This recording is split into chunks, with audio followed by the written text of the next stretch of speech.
President bar association, बार के सभी पदाधिकारीगण और हमको दिन रात मदद करने वाले मुंशीगण, मेरे लिए ये बहुत कठिन मौका है। 16 मई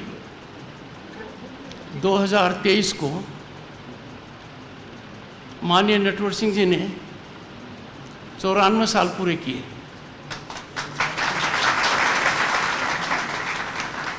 देश का नाम दुनिया में बहुत जगह रोशन किया, पर उन्होंने वकील को कटघरे में रख दिया।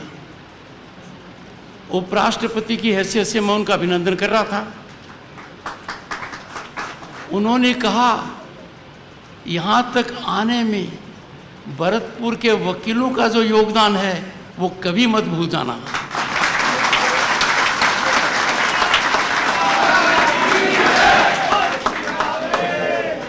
उन्होंने कहा, उनकी बदौलत आप 11 साल की वकालत में सीनियर एडवोकेट बने। उनकी बदौलत आप बार काउंसिल पहुंचे। गुलराज जी यहाँ पर हैं।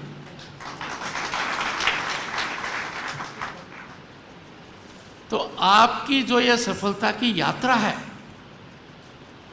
94 साल के बुजुर्ग ने कहा, भरतपुर का अंश इसमें सबसे ज़्यादा है।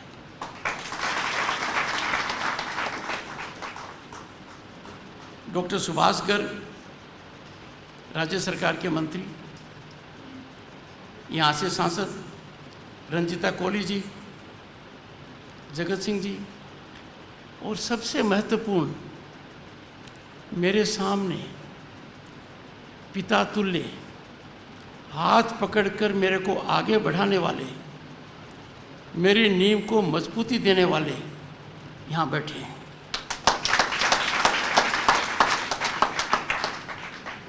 माननीय धर्मगोपाल चतुर्वेदी जी,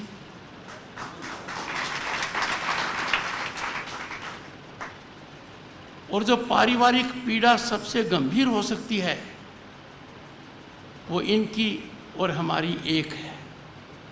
लगातार इनके संपर्क में रहा हूँ, हर स्थिति में इनका मार्गदर्शन रहा है, पर भूल नहीं सकता कि भरतपुर से चलकर कठिन से कठिन फौजदारी मुकदमे बहस करने में एक तरीके से लिखित बहस मुझे प्रस्तुत करते थे। I can never forget his contribution in my career formation. Gulraj Gopal ji Khandelwal,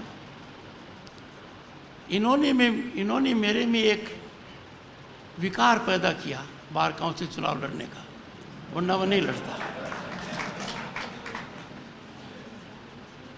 इनका साथी रहा हूँ, कनिष्ठ साथी। इनका एक मिशन रहा है कि वकालत की पढ़ाई में गुणात्मक सुधार आए, और ये इनके दिल में बात रही है। लंबा परिचय है मेरा इनसे।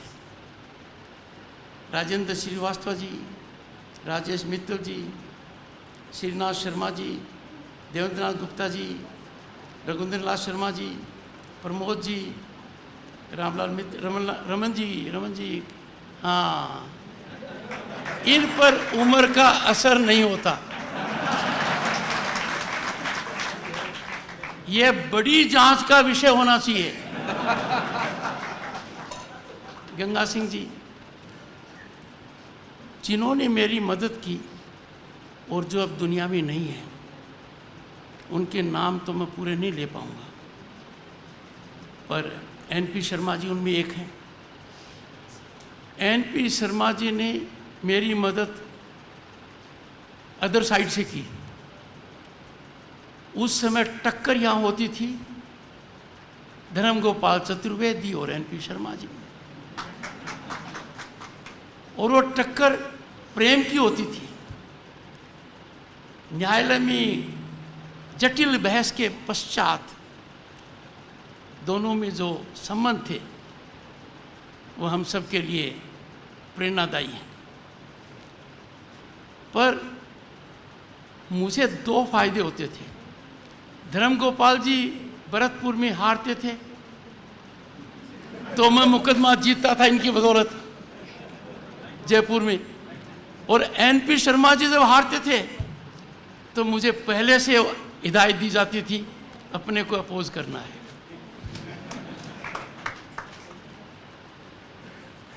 देवेंद्र यादव जी रेवेन्यू में अपने किस्म के एक अलग वकील थे। राजा मान सिंह जी ने उनका परिचय मेरे से कराया। मैंने कहा राजा साहब आपका क्या लेना देना? बोला मैं तो इनको मुकदमों की वजह से जानता हूँ, मेरे ज़मीन के मुकदमों में बहुत मदद करते हैं। कहने का मतलब यह है कि मैं कभी भरतपुर को भूला नहीं हूँ। मैं भरतपुर का ऋणी हूँ। जब पहली बार सांसद बना और केंद्र में मंत्री का दर्जा मुझे मिला, राजस्थान में मेरे गांव के अलावा सबसे पहली बार यहां पर आया।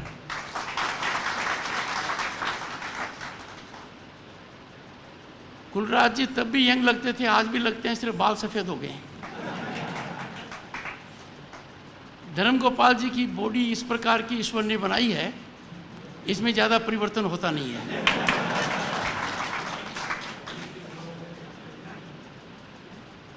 आज दो कार्यक्रम मेरे लिए बहुत महत्वपूर्ण थे, एक तो ये और एक कर्नल बैसला, उनकी जन्म जयंती है, उनका कार्यक्रम है। और कर्नल साहब से मेरी मुलाकात व्यक्तिगत कई बार हुई। मैं क्यों बताना चाहता हूँ कर्नल साहब के लिए कि ग्वालियर से मैंने हेलीकॉप्टर टेक ऑफ किया और वहाँ लैंड नहीं कर पाया।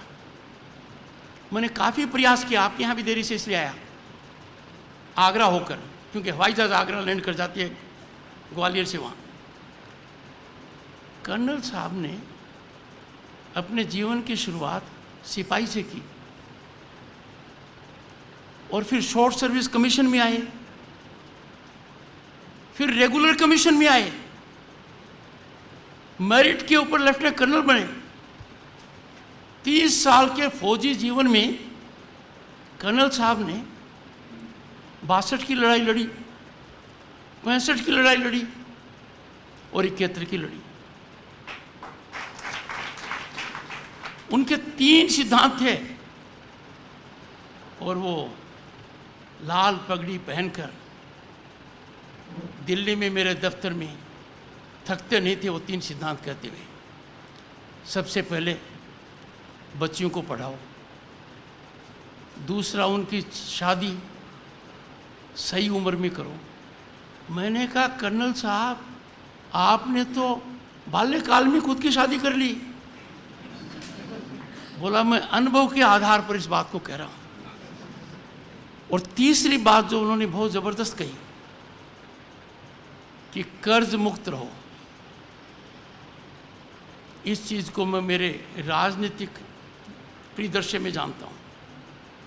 1989 when I was elected to parliament, when I became a union minister, Bharat की अर्थव्यवस्था चरमरा गई थी। हमारा फॉरेन एक्सचेंज रिजर्व 15 दिन तक ही सस्टेन कर सकता था। वो ज़माना था जब भारत को जहाज़ से, हवाई जहाज़ से सोना 2 बैंकों को गिरवी रखना पड़ा। तब हमारा फॉरेन रिजर्व 1 बिलियन और 2 बिलियन के बीच में था। मैं कर्ज की बात कर रहा हूँ। आज हमारा सरप्लस 600 बिलियन है।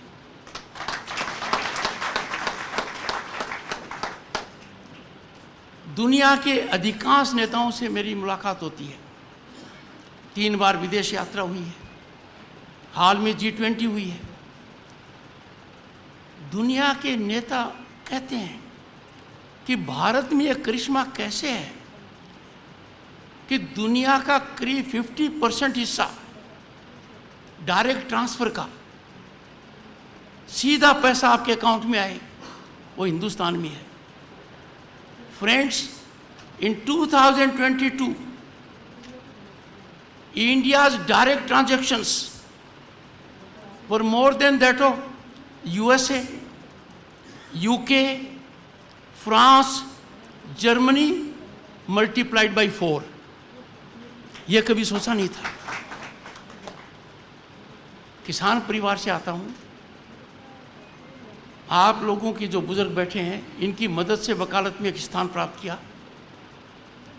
पर मैं जानता हूं कि देश बदल रहा तो किसान बदलना चाहिए, और किसान का बदलाव ये देखता हूं आज के दिन कि 11 करोड़ किसान सरकार से सीधी अपने अकाउंट में सहायता लेते हैं। सहायता देने वालों की बात नहीं है, देने वाला सक्षम हो सकता है, कॉम्पिटेंट हो सकता है, पर रिसीव करने वाला भी तो होना चाहिए। माय डियर यंग फ्रेंड्स, जो सामने बुजुर्ग बैठे हैं, हम लोगों ने वकालत की थी तब मोबाइल नहीं था, कंप्यूटर नहीं था, टाइपराइटर भी इलेक्ट्रॉनिक नहीं था, टप टप वाला टाइपराइटर था। हम कहां से कहां आ गए। इस पूरे मामले में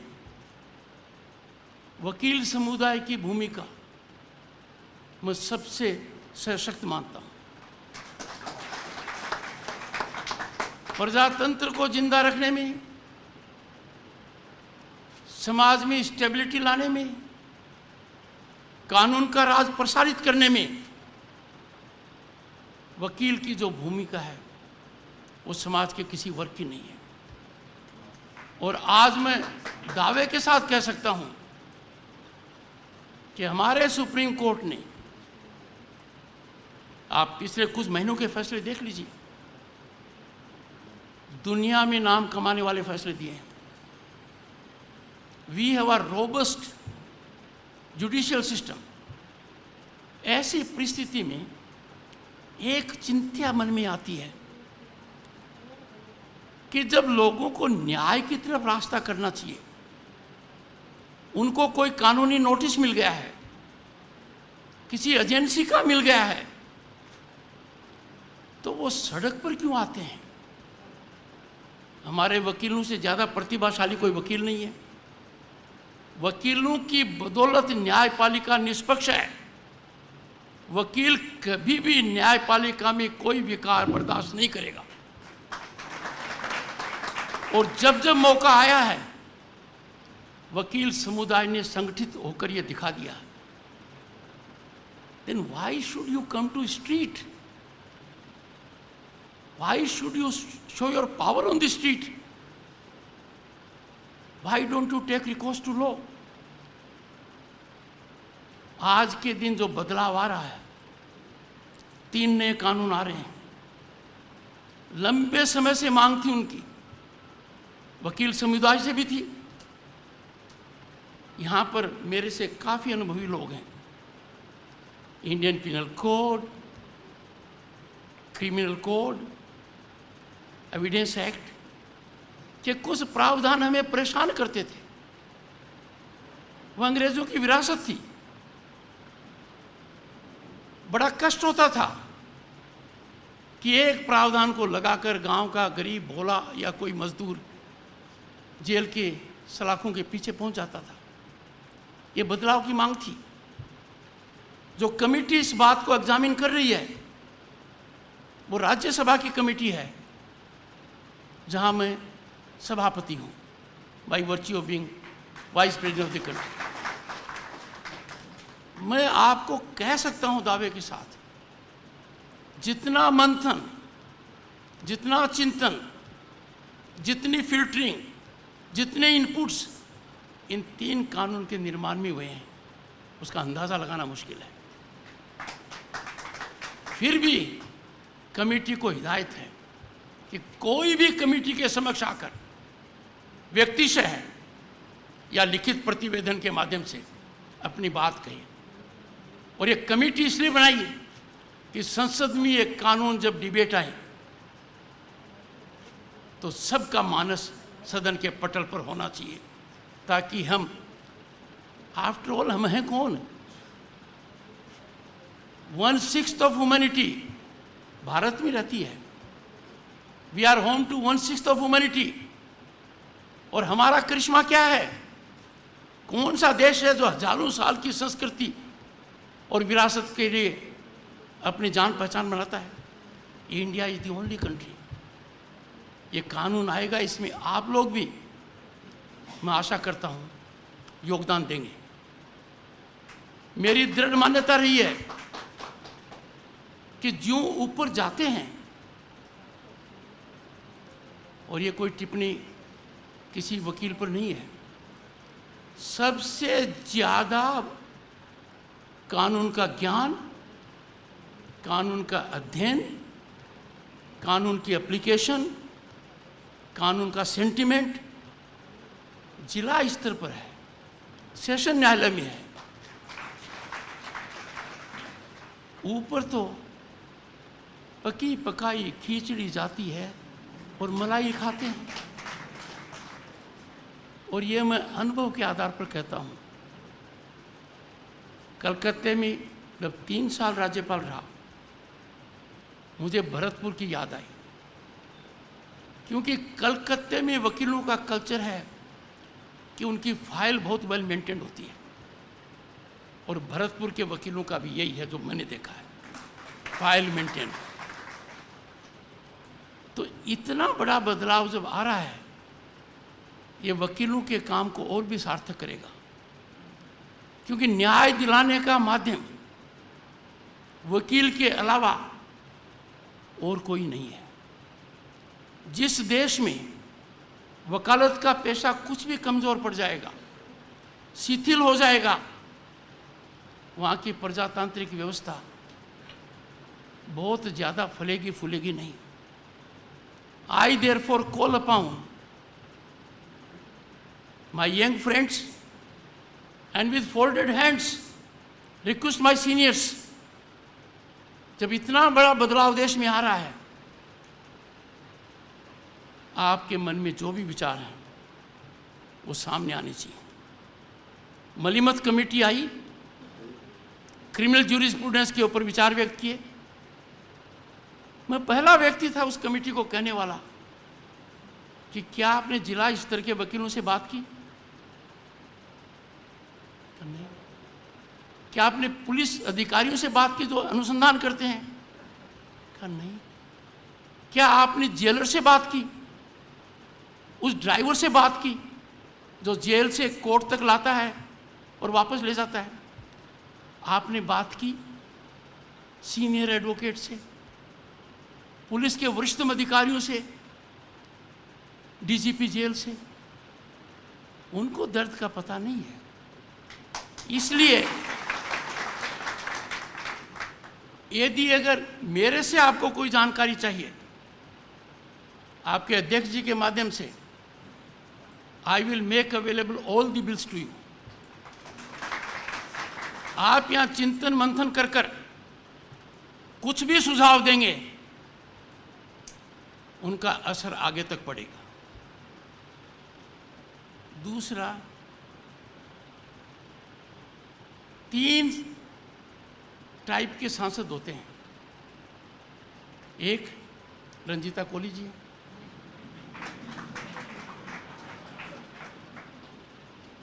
एक नटवर सिंह जी जो एक्स एमपी हैं, और मेरी जमात अलग है। एक्स एमपी वो है जो अपना पूरा टर्म पूरा करे। हम गुलराज जी 90 के दशक की उपज है। 90 के दशक में सरकारें गिरती रही। वीपी सिंह की सरकार, चंद्रशेखर जी की सरकार, देवगौड़ा जी की सरकार, इंद्र कुमार गुजराल जी की सरकार, और 2 बार अटल जी की सरकार। तो उन सरकारों में जो सांसद थे वो एक्स नहीं, एक्स थे, AXED, उनको एक्स कहते हैं। तो मैंने वो देखा है, भारत का वो स्वरूप मंत्री रहते हुए, कि देश का मनोबल तो तब ऊपर जाता है जब आप सरकार को चुनते हो जिस सरकार के अंदर बहुमत हो। और 30 साल के बाद भारत को ये मौका मिला 2014 में। मेरा राजनीति से कोई सरोकार नहीं है, और राजनीति से मेरा सरोकार होता तो जब मैं पश्चिम बंगाल का राज्यपाल था और आप खबर पढ़ते थे कि मेरे मुख्यमंत्री से मतभेद हैं, उन्होंने मेरा समर्थन क्यों किया उपराष्ट्रपति चुनाव के लिए? क्योंकि मैं वकील था। मैं कोई भी काम सीमा लांघ कर नहीं कर सकता। मैं यदि अगर कोई काम मेरी कलम से करूं और धर्म गोपाल जी को पीड़ा हो तो मेरे अंदर बहुत बड़ी सुई चुभेगी। मैं कहता था मेरे को जज करने वाले तो राजस्थान के कोने कोने में लोग हैं। I can not engage in to any transgression. पर जब एक बहुमत आता है, दुनिया आपको देखती है। आर्टिकल 370 भारत के संविधान में टेम्पररी आर्टिकल है। ये टेम्पररी देखिए कब तक चलता रहा। 1963 का वाकया मुझे याद है। भारत के प्रथम प्रधानमंत्री पंडित जवाहरलाल नेहरू जी के सामने मुद्दा आया। उन्होंने भारत की संसद को बताया कि 370 घिसते घिसते घिस जाएगा।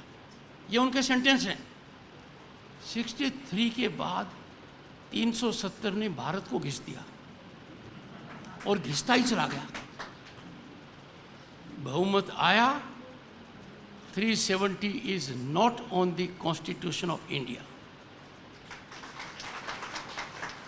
और इसका नज़ारा आप जम्मू कश्मीर में देखिए। वहाँ के मैं 370 की करिश्मा बताता हूँ आपको क्या था।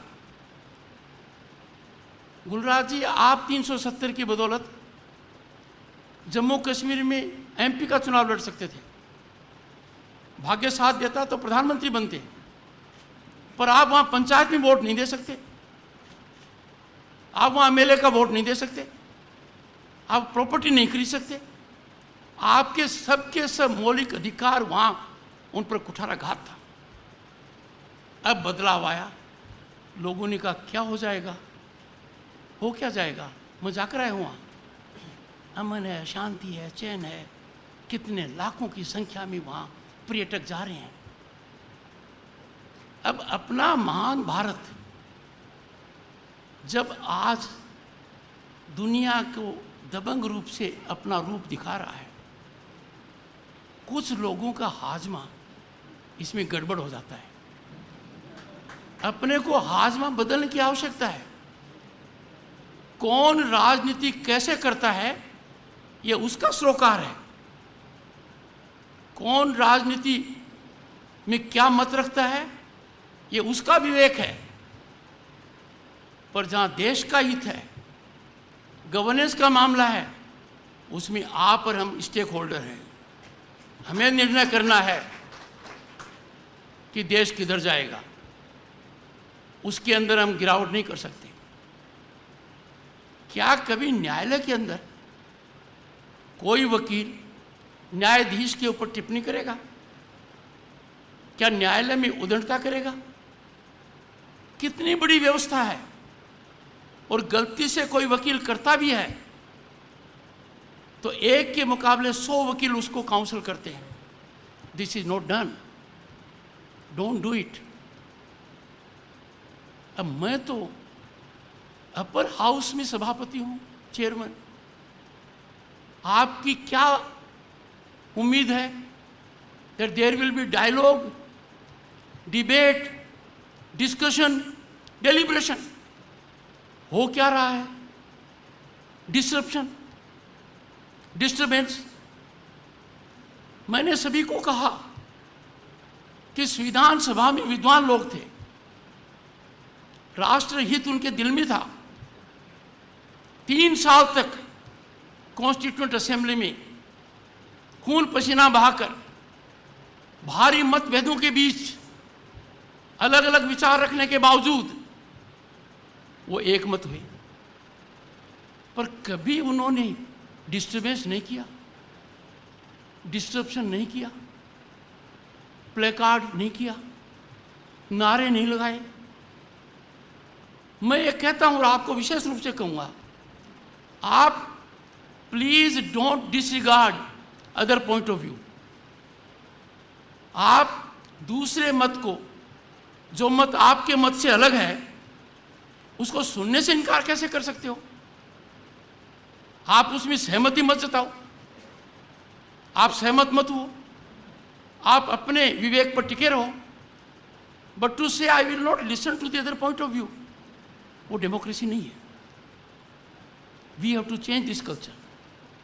अब आपके प्रतिनिधि सांसद यदि अगर संसद में अपना काम नहीं करते हैं, डिस्कशन नहीं करते, डेलिब्रेशन नहीं करते, डिबेट नहीं करते, तो ये आपको सोचना है कि आप क्लाइमेट कैसे जनरेट करो। मैं तो बहुत बड़ी अदालत में आया हूं, आपकी मदद मांग रहा हूं, क्योंकि you all stand for rule of law. एक मुद्दा उठा, वन नेशन वन इलेक्शन, 50 लोगों के मत होंगे, लोग कहेंगे नहीं होना चाहिए, लोग कहेंगे इंप्लीमेंटेबल नहीं है, लोग कहेंगे ये दुनिया में कहीं नहीं है, 50 बात कह सकते हैं, पर कोई ये कैसे कह सकता, हम डिस्कस नहीं करेंगे। We are mother of democracy, we are the oldest democracy. दुनिया का 1/6 भाग भारत में रहता है। हमें तो औरों को दर्पण दिखाना है, we have to set an example to others. ये कैसे करें? इसके लिए आप लोगों को 3-4 बातें ध्यान में रखनी पड़ेगी। हम भारतीय हैं, we are proud of our nation, we will always keep our nation first. किसी भी परिस्थिति में हम ऐसा नहीं करेंगे कि हम देश के हित को तिलांजलि दे दें, and we will be proud of our accomplishments. कितने जल्दी हम भूल जाते हैं कि इसरो के साइंटिस्ट ने क्या कमाल किया। 2019 में मैं राज्यपाल था, डॉक्टर सुदेश और मैं, तब ये डॉक्टर नहीं थी, पीएचडी बाद में मिली है, हम साइंस सिटी गए। रात के करीब 2 बजे चंद्रयान 2 को लैंड करना था। चंद्रयान वहां पहुंच गया, लैंडिंग सफल नहीं हुई। मैंने 500 बच्चियों को बुला रखा था, सन्नाटा छा गया। उसी समय प्रधानमंत्री जी ने एक मैसेज दिया, कॉन्ग्रेचुलेशंस, वी आर 96% सक्सेसफुल, 4% आगे आएंगे। अरे यही थप्पी लगकर तो आप और हम बड़े वकील हुए हैं।